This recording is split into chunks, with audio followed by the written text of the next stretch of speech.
Assalamualaikum warahmatullahi wabarakatuh. Alhamdulillah tiasa patepang di channel Sim Abdi. Sareng dina waktu anu berbeda kumaha pamiara sasadayana, bagaimana kabarnya? Sararehat? Alhamdulillah kami sehat. Alhamdulillah, mudah-mudahan kita selalu diberikan kesehatan oleh Subhanahu wa taala dan keberkahan dalam hal apapun. Amin. Allah ya rabbal alamin. Terutama keberkahan dan kebaikan dalam hal positif ya, bukan yang negatif. Oke, pada video kali ini insya Allah saya akan melanjutkan Nadoman Sunda. Namun Nadoman Sunda kali ini saya akan menyampaikan pasal rukun Islam. Senar rukun Islam atau terang. Oke, saya salut, saya menilai 100%. Teman-teman semuanya pasti sudah tahu rukun Islam itu ada berapa dan apa-apa saja poinnya. Namun di sini saya akan menyampaikan melalui lantunan Nadoman Sunda. Oke, seperti apa nadomannya? Tonton terus, jangan di skip. Kita lanjut ke Nadoman Sundanya. Oke. Bismillahirrahmanirrahim. Rukun Islam sadayana aya 5 kamasyhurna, syahadatain kahijina, salat anu kaduana, zakat anu katiluna,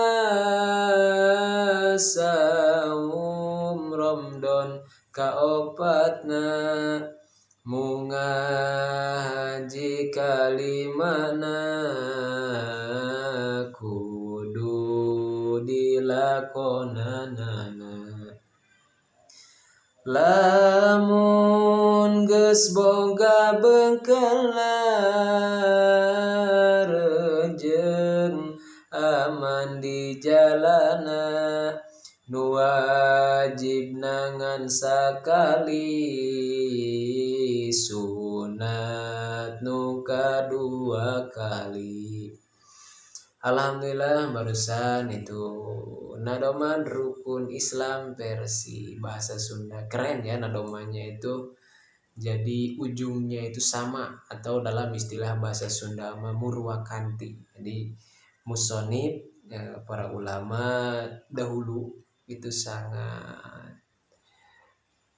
bagus, sangat tekun dalam mengarang atau membuat nadoman Sunda seperti ini. Kenapa penyampaiannya dengan syair atau nadoman seperti itu supaya memudahkan kita, memudahkan menghafal dan mudah diingat ya. Kalau berbasis seni itu mudah diingat. Beda lagi dengan secara tekstual atau dibaca salancar temakan nada gitu, maksudnya itu aya senian. Berbeda ya jeung make seni. Pasti yang cepat diingat itu memakai seni atau nada-nada yang syairan-syairan yang begitulah. Sebenarnya banyak syairan-syairan atau nada-nada versi yang lain, cuman saya di sini akan memakai satu syairan saja ya. Oke, mungkin hanya itu video yang dapat saya sampaikan dalam kesempatan ini, dan sampai jumpa di video-video berikutnya dengan tema atau pasal yang berbeda, karena di sini masih banyak sekali pasal-pasal tentang dalam bab fikih ya. Oke, mudah-mudahan ada manfaatnya. Cukup sekian, terima kasih. Sampai jumpa di video berikutnya. Assalamualaikum warahmatullahi wabarakatuh.